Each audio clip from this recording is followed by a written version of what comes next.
welcome to our knowledge, the first publishing party for Greenspan writers. Yeah, great.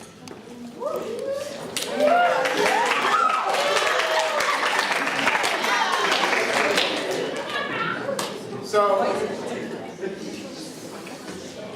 as you should know, we've been working on our narrative essays for a fair bit now, and there are a fair few of them from each period posted on the public website, which we hope to sort of evolve and make as good as we can next year. But this is our first run at it, and it's gone really well. So, what will be going on stage? Do you want to take the next part of it? Well, you know, what's the purpose of an event like this? The purpose like this is really to celebrate you guys as writers. Mr. Mesley and I obviously will be here next year. We're repeating 8th grade.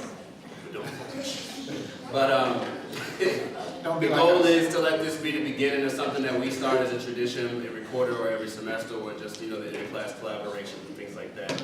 And we appreciate you guys working with us as we work out the kinks. It's just also an opportunity for you as you guys go out, and it may not be so bold as to say if you guys start to set your expectations for teachers when you move up to high school to expect the best of your teachers as well. In order to celebrate the writers that we have in the room today, we do have certain prizes for people who published and their story was on the website. So everyone should have received a Reese's Pieces little cup or whatever. Okay, if you didn't, sorry. So like 1 or 2 people probably, if people came in later or whatever, but I'm trying to get it from you. But if you published a story, you should receive something. And if you win one of the 10 prizes that we have per period, there'll be a little something extra for you there as well too. So, you're on camera with the Wait, what was it?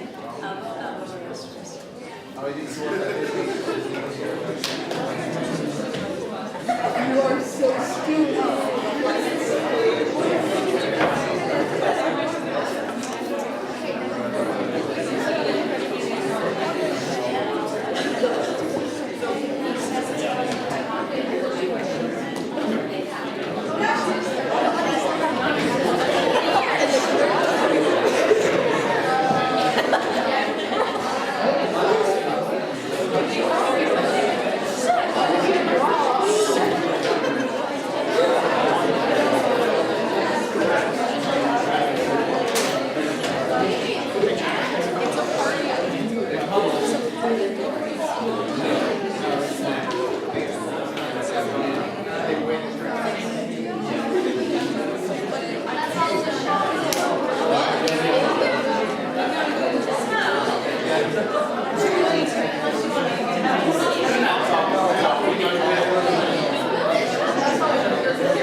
So, in order to reward the people who published, let's get it straight. Drinking snack? Just a snack. Snack. All right. If you made it onto the website for first period, I'm gonna read off the titles of the stories. You guys can come up here and grab your snack off the table. Okay. The Night in the Woods, Death of Hope, The Escape. As you hear, And as you hear your stories, you can get up and come on down. New one, come out and play. Comes with a price. Dark Matter, Pump Fake, Ever Again, Eye of the Storm, Awoken, Gone, Lost, A Gateway to the Mind, Final Goodbye, Gunpoint, Guess Forever Had an End, Raccoon on the Run, Skylight. That's my personal. That's my personal donut. She went for the big O. All right. Skylight, The Shovel, The Birthday Gift, Shelby Town Murders, Unforgettable Ride, Brick versus Dr. Porkchop, The Silent Sniper, Thunderland, Paranormal, Timed Stopwatch, Elizabeth, Hanging Up, Prom Disaster, Planting Poppies, I Hate Serial Killers, Moon Murder Case, Stuck on the Edge, Senior Prank.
All right, you guys, thanks for being patient with us. We're working out the kinks. This first period's our first one.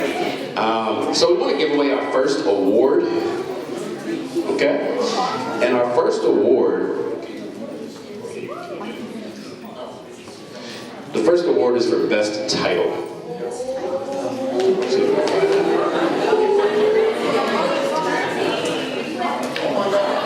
All right. And so the mark of a good title. Hello.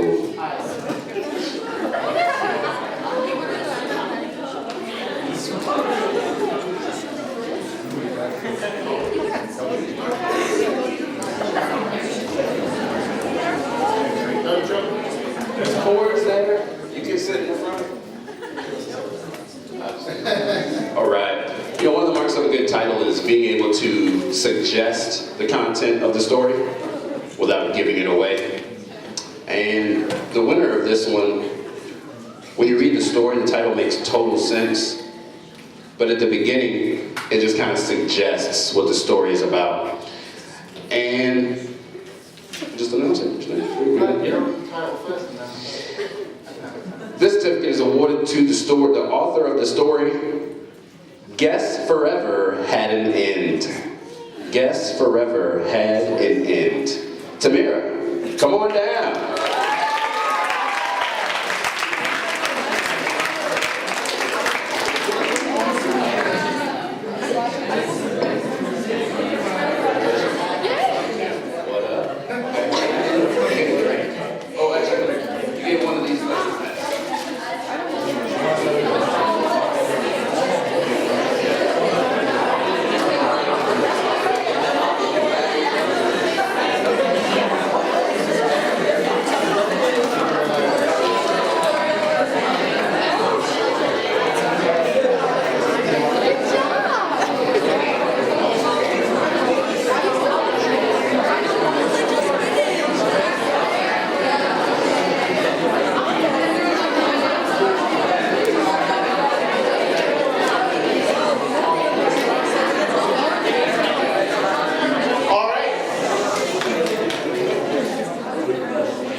So,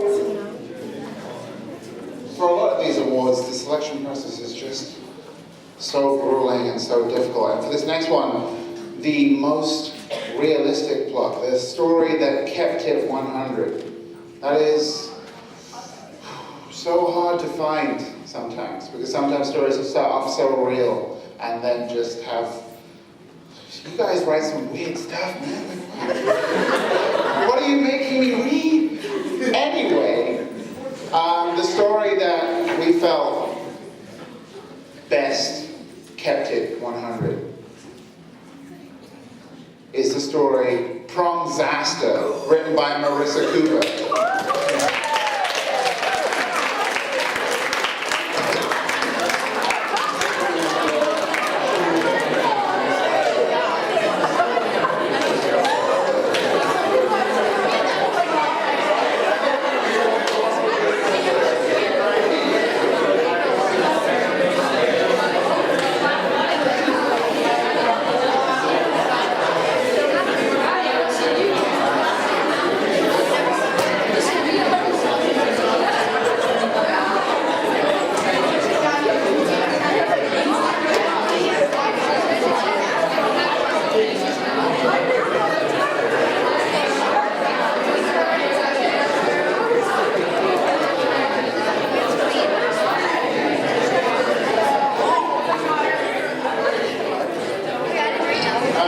Tamara, can you quickly bring your certificate up, because I need to sign it.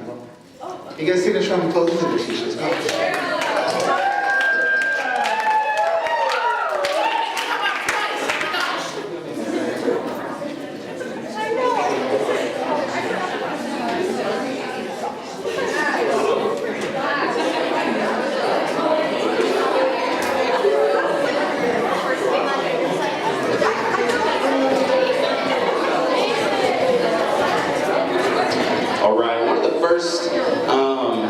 If you remember back when we were doing phases, phase one of the first things for phase one was to introduce the setting. Setting of the story is super crucial to the characters, their development, the plot, what's going to happen in the story. And for some of us, just creating that magic world was a challenge.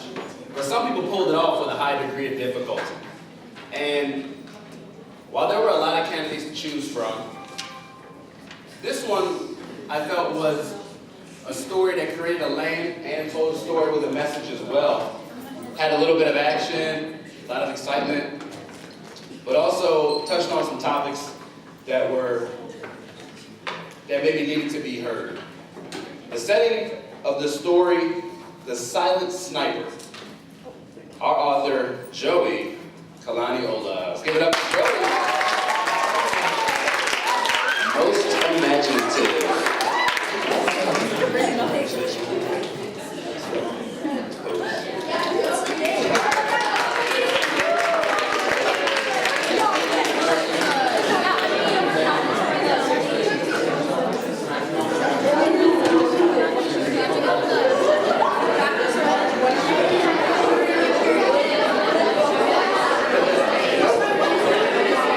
All right, in case you're wondering, Mr. Mesley and This is real loud. Alright, just in case you're wondering, Mr. Mesley and I both read the stories straight off of the website. So even though I had a teacher's copy, I haven't read the teacher's copy. We're reading straight off the website, which means they're anonymous to us, except for the people who put their name on them. Except for those people. But, People that have fallen. right? But I just became aware of the winners. We just became aware of winners. Who they actually were. All good. Like this morning or just late last night? Late last night. Yeah. Yeah. So. We picked the titles first, we picked the titles for all of the periods, and then we found out who they were by. That was the idea. Yeah. Go to the next one. Yeah. All right. All right. So, one would argue that it is easy enough to write maybe about a series of events that are happening, you can maybe recall them, and write some semblance of a story. But what is always difficult is creating a character that sticks in people's minds. All right? A character that resonates with just one type of person might not, make it in the future, but a character that resonates with everyone. A character that is memorable to everyone that's a success. That's a success by itself. It doesn't matter if the story itself is good or bad. If that character stays, that character can go far, and that writer can go far. So the award for first period's most memorable character is in recognition of Crystal the Troll by Ava Lucasik.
Check it out. Very interesting story with a very memorable character. Our next award is someone who comes to class and doesn't necessarily participate in language arts, but decides when they get in the story they want to participate in the art of language. This is the Descriptive Writing Award, and what you're going to see here is if you go ahead and read this story, it's one thing to tell a story. It's another thing to paint a picture, but on that next level, to be able to pull the reader into your vision and make them experience what you experience, that's descriptive writing. If you read this story, it's called The New One. If you read this story, very difficult to not finish all 9 pages. I think it was it 9 pages or something like that? All right? But absolutely engaging. You can see the setting, the schools, the people, what they wore, how they dressed, how they spoke. Just amazing descriptive writing. Let's give it up for the author of New One, Kaylin Castro.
As I was pointing out, when we're up here and we're just sort of taking a moment to stand with you, because it's being filmed, we can pick like whichever pose looks the least weird, right? You know, just like where our faces look the most happy in that moment, right? But the other thing I was going to say is, like, I know that there were so many stories submitted for the actual assignment, for the actual grade, right? And there were so many amazing stories that I was so disappointed to not get to see post publicly on Twitter, right? And post publicly on like the classroom. And so, like, If there are those of you who feel like, oh, I definitely wrote a really like keep it 100 story, but like remember that the part of the exercise was to make sure that you posted that public copy because we needed that anonymous public copy first. All right? So don't get too disappointed. You still are a good writer if you're thinking about that. All right? So I volunteered to take the most suspenseful because I'm so easily scared. My students know that I avoid horror in every single degree, and therefore, every time they're given a fictional writing assignment, guess what they write? So, and I think while I had you guys for a few weeks, we had that sort of Scare Mr. M exercise where some of you like to write some stuff. But it's very clear that there's a whole, just from my experience, a whole generation of you that identify so closely with this, the suspenseful aspect of different genres. Right? The horror aspect, being scared for enjoyment, right? Feeling the fear without consequence. It's not a feeling that I personally can identify with, but I can see so many of you that do, right? And being able to feel that in a movie, in a story, is a completely different thing to being able to communicate that, being able to write that into someone's mind, write that fear across their brain. And that is why the story for First Period's most suspenseful goes to Thunderland by Avari Morris.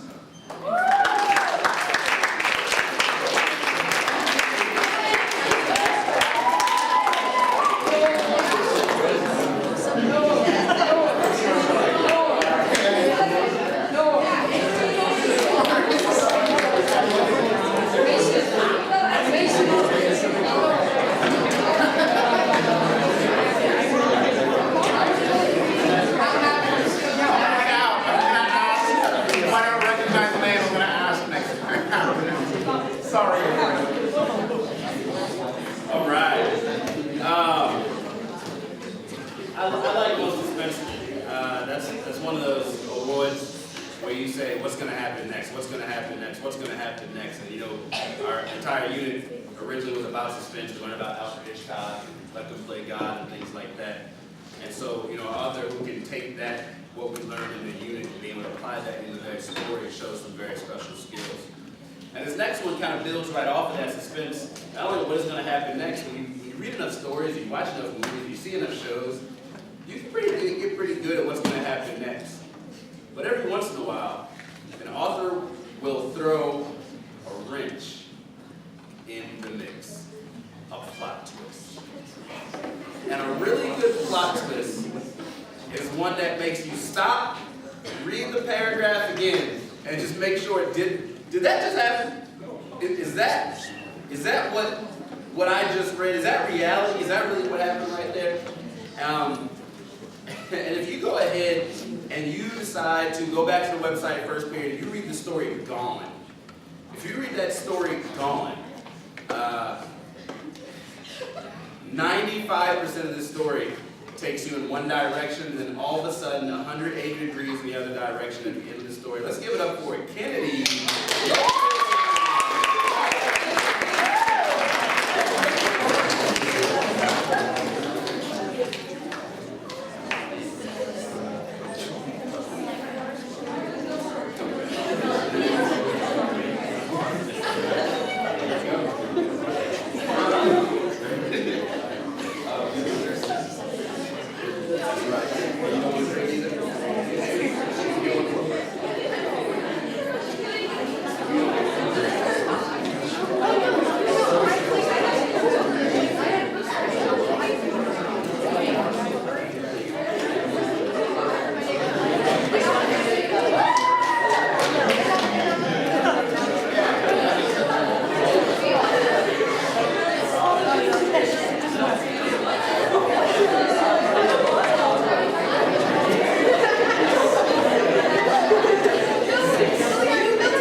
as easy as it is to scare me, it's probably even easier to make me cry.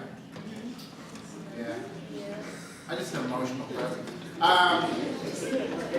Brand person, whichever, whatever. So, the thing about the Tearjerker Award then is that I was sitting there wanting to sort of award it to many. And we're like,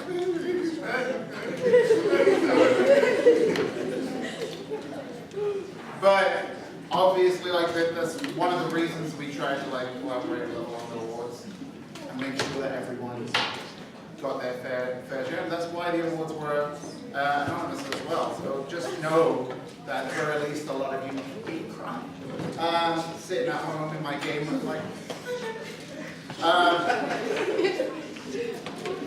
But the one that stands out, the one that most universally, I think, would be considered a tearjerker, something to instill that emotion, is a story called Death of Hope by Ellie Weather.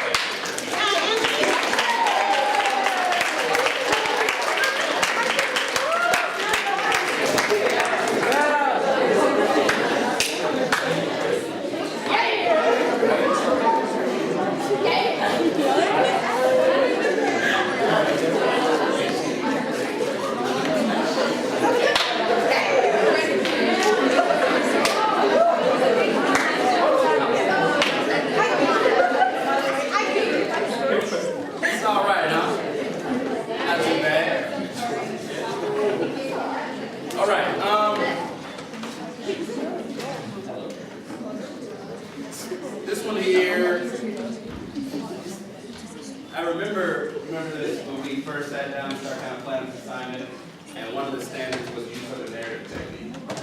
And we sat still, and if you guys did any research, you probably landed on that Wikipedia page with different narrative techniques or whatever. And we looked at all these narrative techniques, and we got to figure it out.